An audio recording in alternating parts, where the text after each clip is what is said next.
Well, hello everyone. I thought that I would take this opportunity to take a break from editing game videos because my eyes have just about gone cross from trying to look at my editing software for far too many hours straight.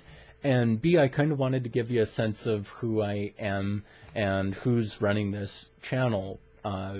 Because I assume if you are watching this video, you are maybe modestly interested in who is putting all these videos up on YouTube. My name is Blood Boss, Blood for short. I started gaming, before we get to that, I should say, Blood Boss is my main WoW character. It was the tune I rated on throughout Wrath, and I just kind of took over that name for all the gaming stuff I do. It became my handle. So Blood Boss, Blood for short. I started gaming on an Atari and a green screen Apple computer. I don't even know what Apple it was, but I know it had games on it. I can remember playing games. And then sometime around middle school, I ran into a couple kids out of my graduating class of 67. Yeah, small town. Ran into a couple kids that like to play games, so at that age, we did sleepovers, and our sleepovers consisted of playing Mortal Kombat all night long, and whatever game happened to be new and fun and exciting that we could kill each other in. And we started playing Doom more and more. This would have been maybe a year or two after it came out. I'd played it before, but we started making it competitive. We started making our own maps and seeing if we could trick each other up. The one kid had a really awesome computer for back then, and I'm guessing it was probably maybe 512 megabytes of hard drive. Maybe, I don't know. This was back in the dark ages. We're talking 94, 95, and I should stop squinting. I kind of look like an idiot when I do that. I have my lights set up kind of weird, so yeah. Anyway, moving right along. Gaming, Doom, yes, Doom. We played it all the time. It consumed our lives, and after, those middle school years, those wonderful years when dudes could have sleepovers and play video games all night, I kind of disappeared from gaming and didn't get back into it until I got to college. And it was there at my first school that I was a manager of the recreational co-op, so we checked out rafts and tents and sleeping bags and all that fun kind of stuff for people that were going to do whatever recreational activity they desired. My degree was in, outdoor education and recreation management.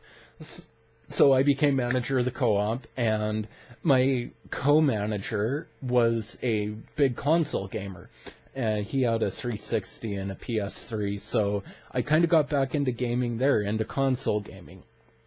And I learned, getting my degree in outdoor education and recreation management, that there were no jobs in cool places to live.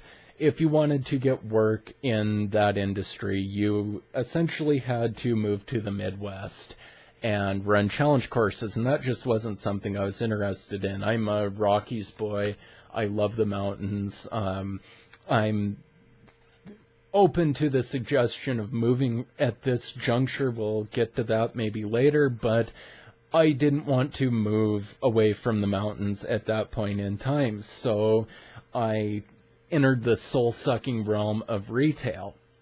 And I had a coworker there who was really big into WoW, the MMO WoW.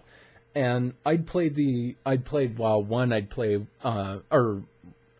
probably using the wrong acronym there. I played Warcraft 1, Warcraft 2, Warcraft 3, and I'd played WoW in the vanilla phase, but it just didn't sit with me. I didn't like it. It wasn't exciting. It just didn't pull me in that well. I leveled up quite a ways, but it just wasn't my cup of tea at that point in time.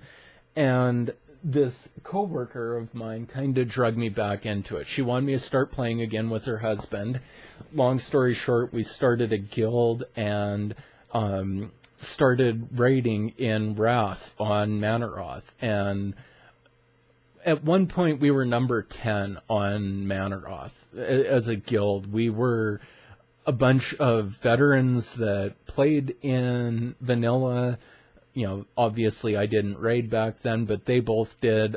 We only recruited people who were around since the beginning, and we did really good. We were amazing, but things kind of started to fall by the wayside. They quit playing as much, and we quit raiding as much. The End of Wrath really killed us, like maybe the last 6 months or so before they nerfed Lich King.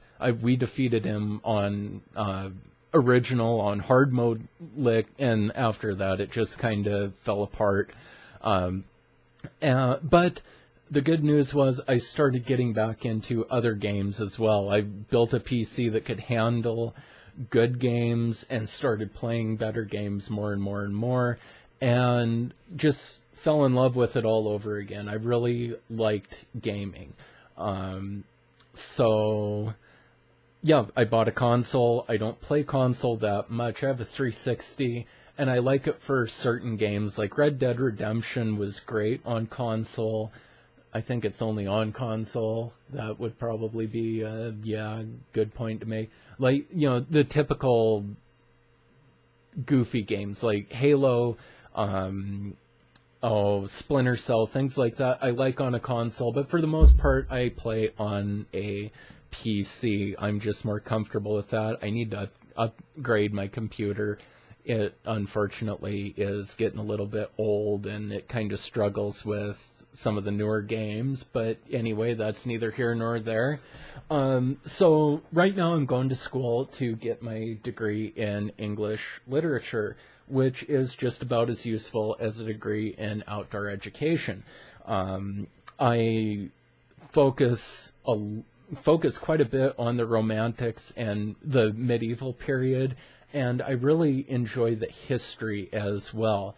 I love fantasy and sci-fi, but I've learned in academia you can't really say that and expect people to take you seriously when you're doing conferences and things like that. And I kind of bit into academia. I wanted to be, well, maybe still do, but I really wanted to be a professor. I thought that was my lot in life. So I really focused on the scholastic side of things, and you just don't say that you like fantasy and sci-fi when you're going to try and be a professor. It's kind of difficult to find work if you do. It's not the traditional kind of literature. But I got really lucky, and I started working for an oral history project up here, and that kind of leads me into what I'm trying to do here. So I work for an oral history project, and I mostly interview, and then I deal with the aftermath of the interviews. So I do the transcripts, the indexes, the overviews. I get files ready to be ingested into our university library. None of that means anything to people that aren't interested in oral histories or the spoken word in academia. But I started dealing more and more with the audio files and had to tweak with audio and learned how to play with audio, learned how to record in dynamic settings like concerts and bars, because we're dealing with Irish bands quite a bit, so we have to record them in bars. So I started playing with the idea of, well, maybe I can do a podcast or something like that. You know, I've watched some podcasts or listened to some podcasts and really like them, but here lately, I've really started watching a lot of YouTube, and I'm really impressed with how people are presenting things on YouTube now. It's almost like a form of TV that is better than TV, in my humble opinion. Certainly people can disagree, and they will probably disagree when they watch my videos, but I really like that idea of someone being able to make their own media. You don't have to be tied into anything or any larger entity. You can kind of exist autonomously and do your own thing. And it played into what has been happening at work. We have our very own videographer, our very own film student that is a work study like I am on the project. And up until this semester, he had been the only one that was dealing with the video side of our interviews. We usually take a interviewer, which would be me or someone else, and a videographer. So we're usually behind the cameras, and he's usually running all of the data stream for the video side of it. But he's a master's student, and his portfolio is coming due, so he doesn't have as much time to spend on our project. So I started taking on the video side of it myself a little bit more and a little bit more, gradually and gradually, and I really like working with video. I'm no expert, as you can very well see by my videos, but it's something that I want to play with, and I want to learn to do better.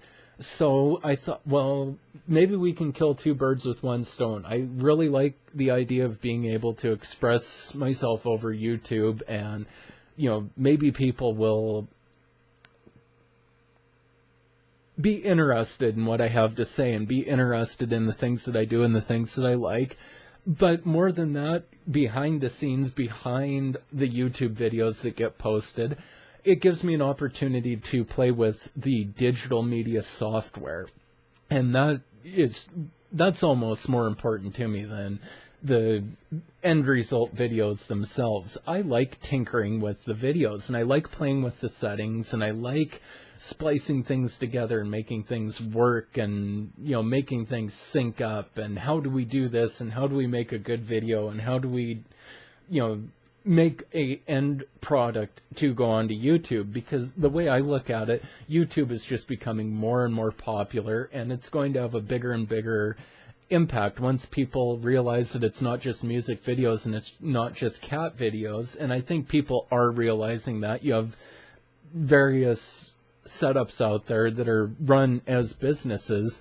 That gives me a lot of hope. It makes me really impressed.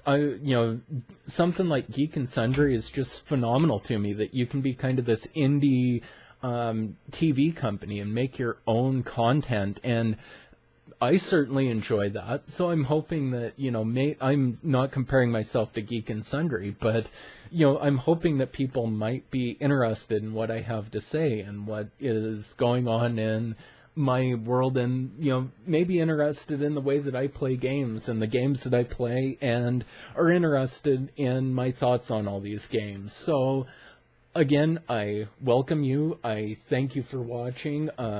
This is a big-time learning process for me. I don't have really any training aside from on-the-job training. So if there's any criticisms that people have, constructive criticisms, I more than welcome it. I understand that I am a complete noob in this world.